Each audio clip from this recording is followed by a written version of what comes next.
So many old and new friends in the room. It's a real privilege to welcome you all to Nashville. Turns out all we had to do is do a summit to get some of you to visit me. Shame on you. Shame on you. But truth be told, this is actually my last week in Nashville. I've been here for 6 years, and next week I step down as the CEO of Republic Schools. I arrived here in 2010, and I've been working here in the South on educational issues because here in the South, kids have the lowest odds in the country of going from the bottom to the top. And just to give you an idea of what that looks like, we run 2 schools in Jackson, Mississippi. And in Jackson, kids have the 4th lowest economic mobility of anywhere of the 3,007 counties in the United States. 4th lowest out of 3,007. And if you look at, New York Times does these heat maps, you can look at where kids have the lowest odds, and red is really, really bad. And then every couple of years they update it to say, well, look, let's adjust for the level of income of the place as a whole, etc. It just gets deeper and deeper red in the South. And you don't have to go far from here, where you're sitting right now, to see evidence for this. 2 miles up in North Nashville, where we started our first school, Nashville Prep, and some of you have worked at Nashville for a year, and a lot of you have supported us. Over in North Nashville, when we got here in 2010, the zone public high school had less than 1% of kids getting a college-ready ACT. Less than 1%. So that's why we started Nashville Prep. And in August of 2011, we used techniques that a lot of us worked together on, actually, on the Obama campaign. I'd been from the Obama campaign to the administration, came right here. We knocked doors in public housing and recruited 1 kid at a time, and recruited that first class who came through the doors. And they came in for the 5th grade at a 3rd grade level in reading and math. But funny thing happened. They inspired all of us. They defied the odds. And after 1 year, they outperformed the city and state in every subject, and even outperformed Williamson County, our neighboring county where people move to get to fancy schools. They outperformed Williamson County after their first year, despite the fact that our kids didn't use calculators on the test. And kids in Williamson County and everywhere else in the state did. And so those kids went on. Oh, thank you. They know more math now than I do, which is shameful, especially as an Indian American.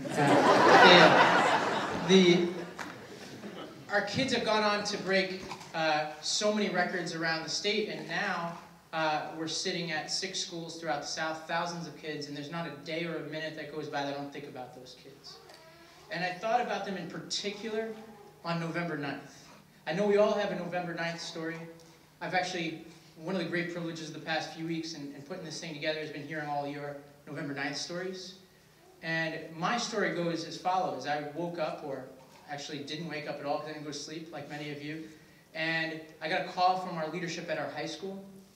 And keep in mind, this is the high school, this is the kids that were in the 5th grade in 2011, they're now 10th graders. And I got a call from our high school saying that there's unrest at the high school. Kids are really, really aggravated and confused about the election results.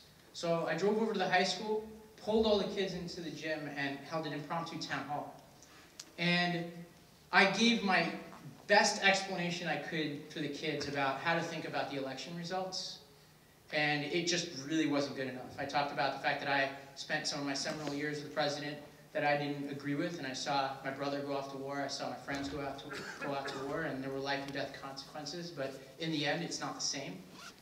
But then kids started asking questions, and I fielded all the questions until there were no questions anymore. And the questions were heartbreaking questions. Questions like, are people going to come to the school to deport us? Questions like, are they going to bring back Jim Crow, because our kids are in AP US history now? And a question that I still think about, every single day is a question Reagan, one of my students who I've had for a couple of years, had, which was, is Pence going to move forward with this LGBTQ conversion therapy?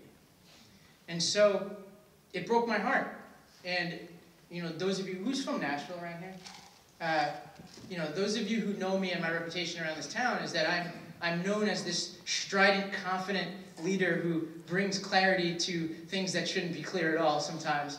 And I left that room, went into a classroom, and just started crying, thinking to myself, after 6 years of feeling like I could bring clarity to any situation, and I knew the answers to most of the questions, that at this time, weeks before I'm leaving this role, I didn't have any answers for our kids. didn't have the answers. And there is no playbook for November 9th. That's the key here. That feeling of not having the answers, of not having a playbook on November 9th is actually what started the conversation that brings us here today. And I think we have to acknowledge that there's no playbook right now. And that we're here because there are no easy answers. There are only really, really, really hard questions.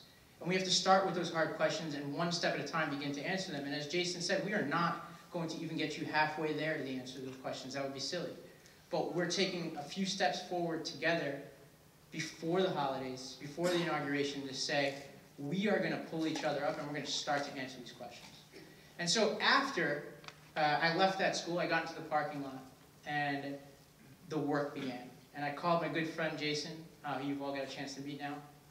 He was, just a little bit about Jason, he was my law school classmate, he was my roommate on the campaign, and he's the future 2020 People's Sexiest Man of the Year. And so you should feel privileged to have met him. And I'm glad I don't have to come after him. But the movement started there, and Jason and I had a conversation in the parking lot. I actually called a few of you in this room, in the parking lot of that school. And we started to talk about, what are we going to do? What can we do, not 3 months from now, not after the inauguration, not the midterm elections, not the 2020 presidential election, but right now, what are we going to do? And we started fixating on this quote from back in the campaign days when then Senator Obama said, "We are the ones we've been waiting for." And I have to say, at the time that he said that quote, it was kind of corny to me, to be honest. Like, it felt corny, it felt like high rhetoric.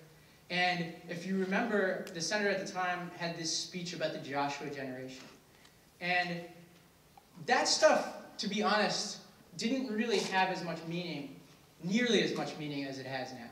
When we have somebody, if you, and people here have different political beliefs, but if you really believed in this president, like some of us do, and you've gotten comfort from the fact that he's the most powerful person in the world, we have taken so many things for granted over the past 8 years. And although he's going to be unbelievably capable, and we're going to learn about some of that work that he's going to do after the presidency, he's going to be unbelievably capable as a former president, he will no longer be the most powerful person in the world. So we are the ones we've been waiting for. And we are that Joshua generation. And that is scary, but it's also empowering for all of us here. So that's where we started. And that could be summed up as saying, we are going to enter the arena. We must enter the arena. And thank you. And some real talk here. Some people here have been in the arena. We've heard from some. We're going to hear from a lot more who've been in the arena, like, in the fullest possible extent. And those people should be applauded. They're our heroes. A lot of us have been kind of in and around the arena. You know, we've been in and out of the arena. We've kind of sat down, tried out the chairs, walked to the concession stands, but we're not fully in the arena, some of us. And I've been racking my brain since the election to think about what is going on, and I can only start with myself and kind of project out a little bit, but also share some of the things that we've talked about since the election. And one assessment is that a lot of the people here, I know a lot of you, and I've read all of your bios, a lot of people here had really early success in life. So hands up if you were on the Obama campaign 08 or 2012, right?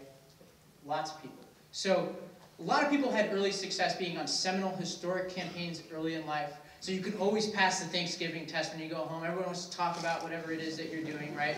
So that's one. Second thing is, people here, a lot of you went to really fancy schools. I was reading all your bios. Really impressive, really smart people here. It's very intimidating. The third piece is, there are a lot of people here who've been written about by national publications and put on whatever who's who list that exists. And I've watched you guys since I've been down here, and I'm so proud of you. Like, it's been amazing to see you recognized, and it's kind of ascended into adulthood kind of together since the 07 and 08 campaigns. But those successes are actually becoming problems for a lot of us, because people have so much to lose, and when that's combined with the fact that you all know too much about politics, probably. You know, there's a lot of great politicians say they were naive when they first ran, didn't know how hard it was going to be.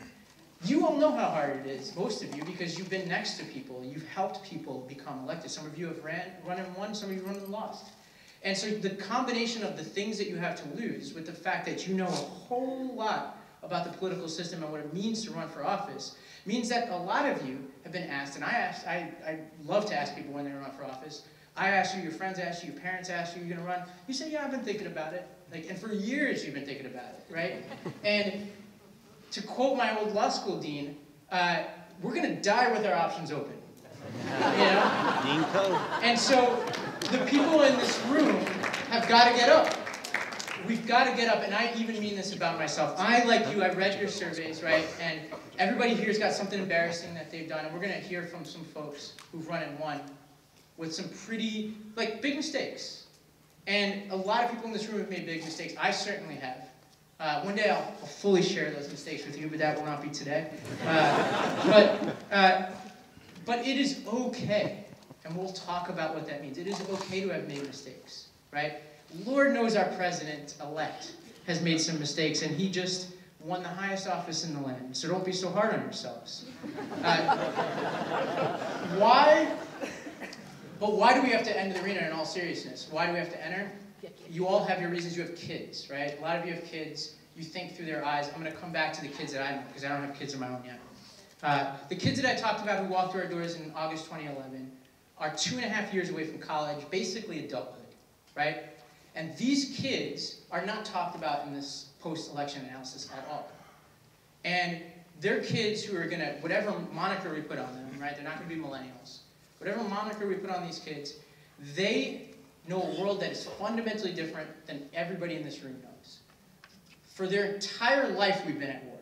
Think about that. For the majority of people here, we weren't at war at all, except for the Gulf War, until some of us were in college. A lot of people in this room. Right? So, and almost every single one of them wasn't even alive when 9/11 happened. It is a thing they read about in a history book.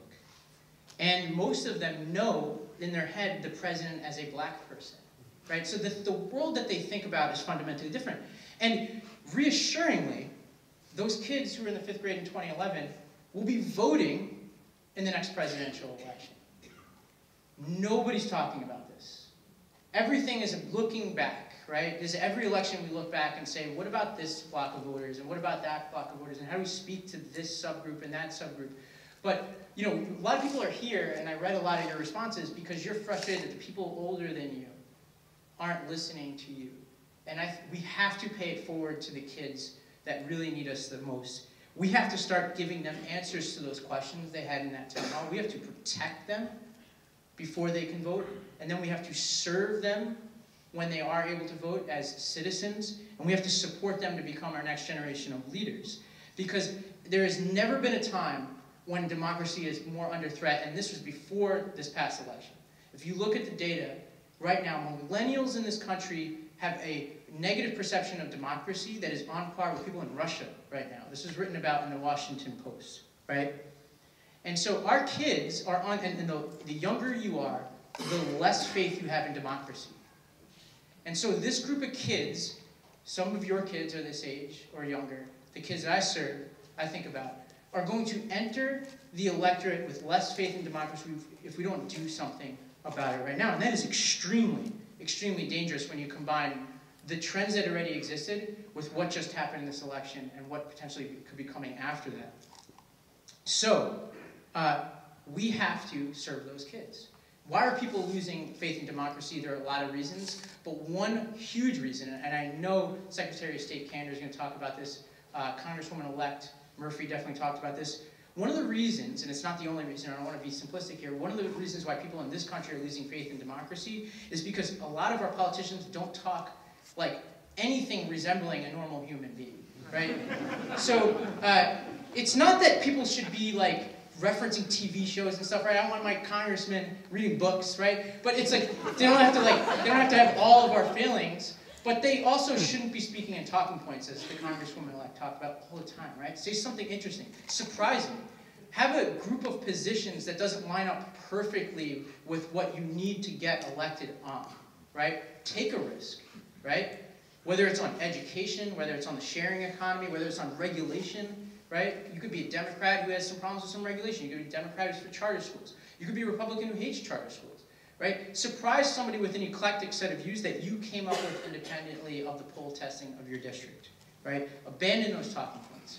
I have spent the past 6 years obsessed about the lives of these kids, and I can tell you right now, that the electorate is only going to become more and more forgiving of any mistakes that you've made and more rewarding of your authenticity. It is going to grow in tremendously over the years. And so be yourself, and you'll be able to have fun doing it. But not all of you want to run for office. About 40% of the people who said they're coming to this event want to run for office, which actually, if you look at this room, is an amazingly huge number of people who want to run for office. That is the primary group that we speak to at this event.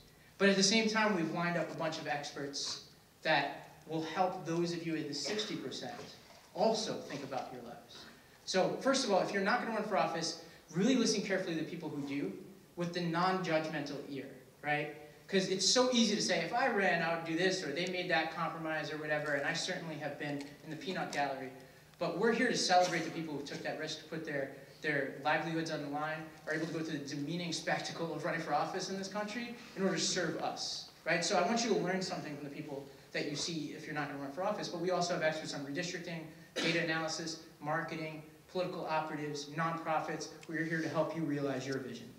What should you expect from this event? Number one, we're not going to be oracles for you. Don't have the answers, right? We have lots of questions that we're going to work through together.